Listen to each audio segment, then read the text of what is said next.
Intracranial nerve जो one है ना, वो क्रिब्रिफॉर्म प्लेट में पड़ी होती है, और जो टू है ना वो ऑप्टिक कैनाल में होती है। टू ऑप्टिक कैनाल में होती है। इसमें इंपॉर्टेंट बात ट्यूब के बारे में है, असल में ऐसा कुछ न्यूक्लियाई नहीं होता। रेटिना से ऑप्टिक क्यास्मा ट्रैक्ट और वहाँ से रिलेटेड जेनिकुलेट न्यूक्लियस वहाँ से होती हुई जो उनसे जाती है।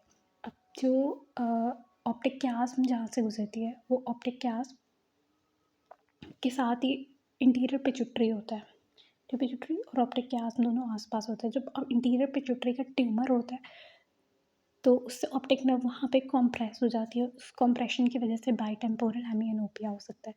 और जो रेटिनोब्लास्टोमा का रूट है ऑप्टिक कैविटी से बाहर जाने का, पहला जो फर्स्ट रूट है वो भी ऑप्टिक नर्व होती है। अब जो हमने 1 2 कही थी, अब होती है ब्रेन स्टेम में होता है मिड ब्रेन, पॉन्स, मेड्यूला। 3 4 यहाँ पर होती है मिड ब्रेन में। 5 6 7 8 का न्यूक्लियस होता है पॉन्स में, और फिर जो 9 10 और 12 का न्यूक्लियस भी यहाँ पे होता है। जो 11 होती है वो स्पाइनल कॉर्ड में जाती है। अब 5 6 और 8 जो सी है ये कैसे पड़ी होती है पॉन्स में, इस तरह से,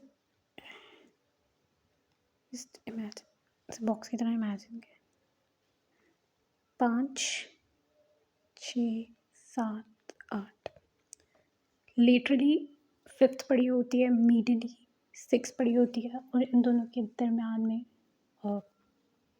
जो है वो 7 और 8 के लिए पड़ी होती है। लेटरली ट्राइजेमिनल पड़ी है, मीडियली हमारे पास एब्ड्यूसेंट है, और दरम्यान में फेशियल और वेस्टिबुलर कॉक्लियर है। अब जो ट्राइजेमिनल है वो स्कैल्प को और मेनिंजेस उनसे वहाँ पे इसकी स्कैल्प और मेनिंजेस की याद रखनी है। सेंसरी सप्लाई स्कैल्प की पूछे तो हमारे पास ट्राइजेमिनल होती है, और मेनिंजेस में कि मिडल क्रेनियल फोसा के अंदर पेन या मिडल क्रेनियल फोसा मेड्यूरा से सप्लाई तो भी ट्राइजेमिनल होती है।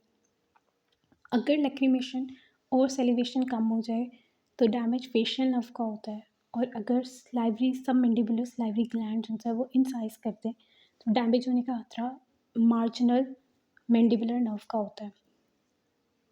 कफ रिफ्लेक्स के लिए वेगस नर्व होती है, और अगर इस वेगस नर्व को दोनों को बायलेटरल डैमेज कर दे तो डेथ हो सकती है।